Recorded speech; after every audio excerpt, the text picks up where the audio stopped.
નહીં, આમાં અકાઉન્ટ એ લોકો અલગ અલગ જગ્યાએ નહોતા ખોલતા, પણ જેમાં પેમેન્ટ લેતા હતા એમાંથી પોતાના અને થોડાક મ્યુલ અકાઉન્ટ્સ હોલ્ડર્સ છે એમના અકાઉન્ટનો આ લોકો દુરુપયોગ કરતા હતા. કોઈ પર્ટિક્યુલર બેંકના અકાઉન્ટ મેક્સિમમ યુઝ થયા છે એવું અત્યાર સુધીની અમારી તપાસમાં આવ્યું નથી, પણ અમે આગળ આમાં તપાસી રહ્યા છીએ, ઇન્વેસ્ટિગેશન ચાલુ છે. નંબર ઓફ એફઆઈઆર કેટલી છે અમદાવાદમાં? 5 કેટલી છે? નંબર ઓફ ઓવરઓલ એફઆઈઆર અને કુલ ઓવરઓલ રકમ થાય છે. એપીકે ફાઇલ ફ્રોડનું આપણે જોઈએ તો છેલ્લા 1 વર્ષમાં દહેશત જેવું હતું. અનેક ફાઇલો શેર થઈ છે, ડાઉનલોડ થઈ છે અને લાખોનું આમાં કૌભાંડ કદાચ સ્કેમ તરીકે ફ્રોડસ્ટરે કર્યું છે. હવે એમાંથી આ મુખ્ય જે ગેંગ છે, જામતારાની ગેંગ છે, એમાંથી કેટલી જે ફાઇલો છે આ લોકોએ ક્રિએટ કરી છે અમે અત્યારે તપાસી રહ્યા છે. દેશમાં અલગ અલગ જગ્યાએ આ પ્રકારના બનાવ બન્યા છે. આનો આખો માસ્ટરમાઇન્ડ આ એક જ વ્યક્તિ હોઈ શકે એવું માની શકાય? આ એક જ વ્યક્તિ નથી, પણ આવા આપણે એ ન કહી શકીએ ફક્ત આ જ એપીકે ફાઇલનો માસ્ટર માઇન્ડ છે, પણ આ one of the master minds છે અને ખૂબ આની અરેસ્ટ પછી ત્યાં પણ એની ઇમ્પેક્ટ પડશે કે આમાં એપીકે ફાઇલનું ફ્રોડ જે છે પબ્લિકમાં પણ અવેરનેસ થશે. સાથે ત્યાં જે આ વિસ્તારમાં આવી પ્રવૃત્તિ કરી રહ્યા છે એમને પણ આનું થોડુંક અનુભવ થશે, કારણ કે અગાઉને જે ગુના છે જેમાં આ લોકો પકડાયા છે એપીકે ફાઇલમાં નથી પકડાયા, એ લોકો અગાઉ ઓટીપી ફ્રોડ કે અન્ય સાયબર ફ્રોડમાં પકડાયા છે. તો પ્રથમવાર આ લોકો એપીકે ફાઇલના ફ્રોડમાં પકડાયા છે અને આ મુખ્ય આરોપીઓમાંથી એક છે.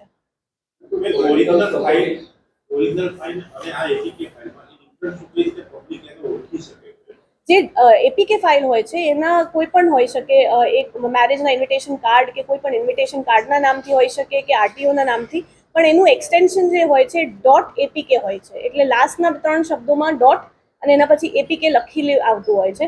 એવું એક ફોર્મેટમાં તમને કોઈ વોટ્સએપ પર આવું મેસેજ કે કોઈ પણ સોશિયલ મેસેન્જર સાઇટ પર કે ટેક્સ્ટ મેસેજમાં મળતું હોય તો એવી ફાઇલ ડાઉનલોડ કરવી નહીં. એ કોઈ નોન સોર્સથી આવે કે અનનોન સોર્સથી આવે, પણ એવી .apk ફાઇલ આપણે ડાઉનલોડ કરવી ન જોઈએ.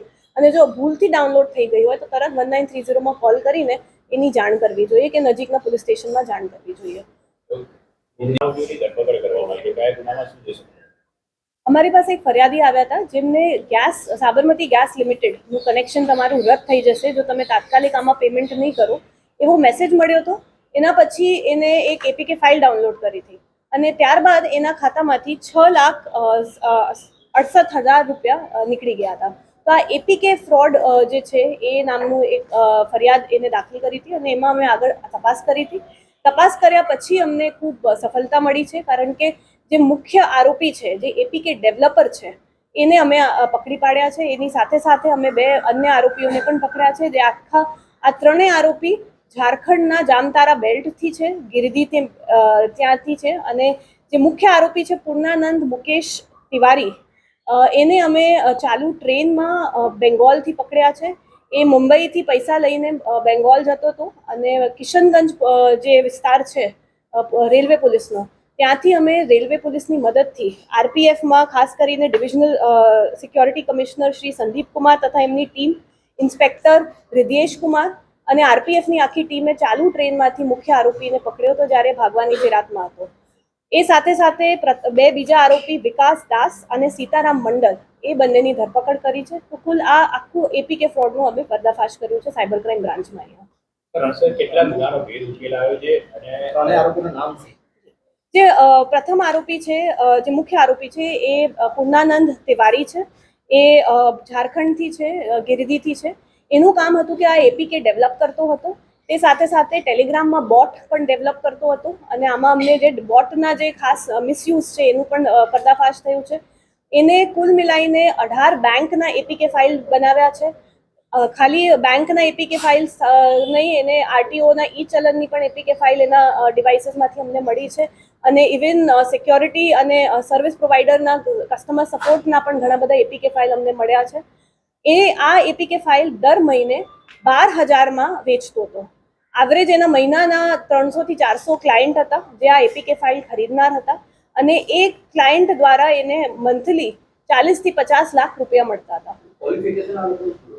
બધા સ્કૂલ લેવલના ક્વોલિફિકેશનના જ છે, પણ એમ લોકોએ ટેલિગ્રામથી જ અને યુટ્યુબ ચેનલથી આ બધું શીખ્યું છે અને ખાસ કરીને ત્યાં આજુબાજુ વિસ્તારમાં બધા આ કામ કરતા હોય છે એટલે એ રીતે પણ એમને ઘણું બધું આ શીખવા મળ્યું હતું. તો આ લોકો જે 300-400 એપીકે ફાઇલ મહિનાના વેચતા હતા એમાં 1 મહિનાનું જ સબસ્ક્રિપ્શન થાય એટલે 12,000 રૂપિયા એક મહિના એપીકે ફાઇલ યુઝ કરવાનું થતું હતું. આ એપીકે ફાઇલ લઈને જે વિકાસ દાસ અને સીતારામ મંડલ છે એ લોકો સપ્લાય કરતા હતા, અને એ જે સપ્લાય કરતા હતા એમાં વચ્ચેનું 3,000 એ પોતે કમિશન રાખતા હતા. અને સપ્લાય કરવાની સાથે સાથે એમનું કામ એ પણ હતું કે જે પૈસા ડિપોઝિટ થાય એને વિડ્રો કરીને જે મુખ્ય આરોપી છે પૂર્ણાનંદ તિવારીને પહોંચાડવાનું કામ આ લોકો કરતા હતા. હવે આ જે એક નવી અમને મોડસ ઓપરેન્ડી આમાં વિડ્રોલમાં પણ જોવા મળી છે આ કેસમાં, કે એસબીઆઈનું યુનો કેશ જે છે એની એક યુનિક ફીચર છે કે એમાં એટીએમ કાર્ડનું વિડ્રોલ તમે કરી શકો છો, પણ એમાં કાર્ડની જરૂરિયાત નથી હોતી. તો આનું આ લોકોએ ફ્રોડસ્ટરે એવી રીતે મિસયુઝ કર્યું છે કે ભલે અકાઉન્ટ એમનું આસામનું કે ગુવાહાટીનું હોય, પણ સુરતથી વિડ્રોલ કર્યું હતું, અને જે તે વખતે એ લોકો સુરત જ્યારે વિડ્રોલ માટે આવ્યા હતા ત્યારે અમારી ટીમે એમને પકડ્યા છે. મુખ્ય આરોપી છે એ આ બંનેના સંપર્કમાં કઈ રીતે હોય ને બાકીના બંને આરોપી છે અન્ય કસ્ટમર કઈ રીતે શોધતા? આ લોકો ત્રણેય એક જ ગામના છે, અને આજુબાજુ વિસ્તારમાં ગિરદી અને જામતારા વિસ્તાર જ છે એમનું, અને એટલે એ રીતે એ લોકો સંપર્કમાં રહેતા હતા, મિત્રતા હતી અને ધીમે ધીમે શીખતા હતા. જે મુખ્ય આરોપી છે ઓગસ્ટ 2025 આ એપીકેનું ફ્રોડનું કામ કરતો હતો. અગાઉ એ જામતારા બેલ્ટમાં જે ઇલેક્ટ્રિસિટી બિલનું સ્કેમ હતું પહેલાં એ કામ કરતો હતો, અને એમાં 2 વાર એ પકડાઈ પણ ગયો છે. 2 એફઆઈઆર એના પર ઇલેક્ટ્રિસિટી બિલના નામની થઈ છે. જે બીજા 2 આરોપી છે વિકાસ દાસ અને સીતારામ મંડલ, એમના ઉપર પણ 2 ગુના પહેલા નોંધાયા છે. આ લોકો પહેલા ઓટીપી ફ્રોડનું કામ કરતા હતા એપીકેમાં આવ્યા પહેલા, અને ઓટીપી ફ્રોડમાં ખાસ કરીને જે સીતારામ મંડલ છે એ પેલું ઓડિયો કોલર જે બને છે, જે ઓટીપી ફ્રોડમાં વાત કરતો હોય, એનું કામ એ હતું કે એ રીતે લોકોને વાત કરીને ઓટીપી માંગવાનું કરવાનું. એટલે ત્રણેયનું પૂર્વ ઇતિહાસ પણ સાયબર ફ્રોડથી જોડાયેલો છે, પણ બધા પહેલા એપીકેનું નહોતા કરતા ને 2025થી એ લોકો એપીકેનું કામ ચાલુ કર્યું હતું. આપણે ટોટલ અહીંયા અમદાવાદ સિટીમાં જ 12 જેટલી સીઆરપી પર કમ્પ્લેન છે. 5 એફઆઈઆર અમે અમદાવાદ સાયબર ક્રાઇમ બ્રાન્ચમાં એપીકે ફ્રોડની આના વિરુદ્ધ દાખલ થઈ છે, અને 17 લાખથી ઉપર એપીકે ફાઇલનું ફ્રોડની રકમ છે જે અમદાવાદ સિટીની છે. એના સિવાય અન્ય રાજ્યોમાં પણ અનેક એફઆઈઆર છે જેની આગળ અમે તપાસ કરી રહ્યા છીએ. બંને જે બીજા આરોપીઓ રહ્યા એ બંને વિકાસ અને સીતારામ એ બંનેને ખાલી 3,000 મળતા કે એના સિવાય અન્ય પોતાના કોઈ ટાર્ગેટ કસ્ટમરો ભેટી ટાર્ગેટ કરતા અને રૂપિયા પડાવતા? એમને કમિશન 3,000નું જ મળતું હતું, પણ દર મહિને આ મહિનાનું સબસ્ક્રિપ્શન હતું, અને દર મહિને 300-400 લોકોને વેચતા હતા, અને પછી એ 300-400 લોકો અન્ય બીજા 1,000-1,500-12,000 જેટલા લોકોને વેચતા હોય, એટલે આખું ચેન રિએક્શન ટાઈપનું છે. એક એપીકે ફાઇલની રીચ ઓછામાં ઓછી 8-10 હજાર લોકો સુધી પહોંચતી હોય, અને એક પછી એક આ લોકો ખરીદીને પછી એક વચ્ચેના બધા લોકો પાસેથી થોડું થોડું કમિશન લેતા હતા.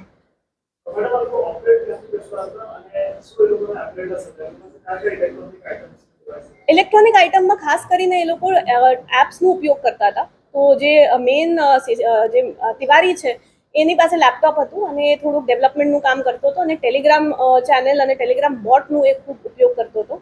એ સિવાય પ્રાઇવેટ મેસેન્જર ચેટનું પણ આ લોકો ખૂબ ઉપયોગ કરતા હતા. જે બીજા અન્ય 2 આરોપી છે વિકાસ દાસ અને સીતારામ મંડલ, એમનું કામ સપ્લાયર તરીકેનું જ હતું, એટલે ખાલી ચેટ દ્વારા એ લોકો ક્લાયન્ટ્સના સંપર્કમાં આવતા, અને સ્થાનિક બેંકમાં કેશ વિડ્રોલ માટે જતા હતા ત્યારે એટીએમ વિડ્રોલનું કામ કરતા હતા.